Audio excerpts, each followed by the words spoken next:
mention New Orleans, and most people will immediately associate it with jazz. And that distinctly American music can be heard everywhere throughout the city, including at this jam session by a group of National Park rangers. Make it neat, make it proper, lay it low. National Parks traveler Mikah Meyer recently visited New Orleans to soak up some of those sounds and learn about the city's other cultural highlights.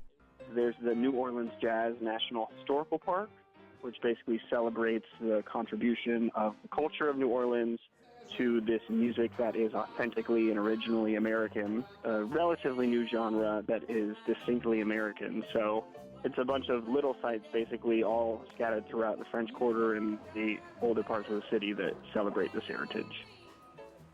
Just south of the city is the Jean Lafitte National Historical Park and Preserve, named in honor of a French pirate who helped General Andrew Jackson defend New Orleans against the British in the final battle of the War of 1812. Mikah spent time in the wetlands paradise that's home to an impressive variety of plants and wildlife.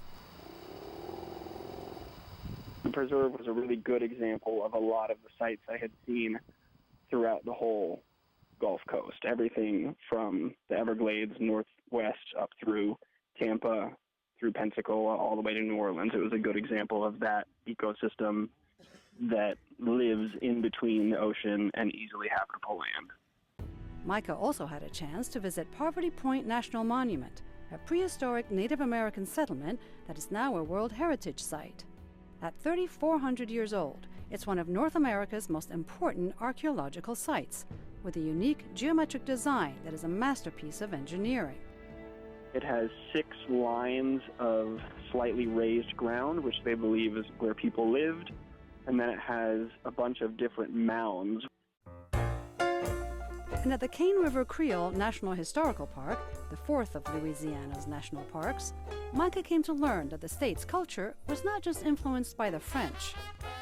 It's very heavily influenced by all the people and all the countries and cultures that did trade in New Orleans. You know, Spanish, British, French.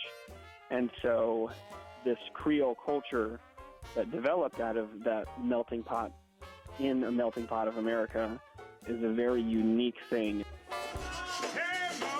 Even though they're part of the U.S., Mikah says the southern states he's visited so far show just how diverse America can be.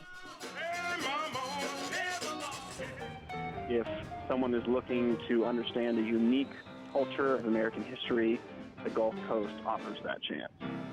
Julie Taboh, VOA News, Washington.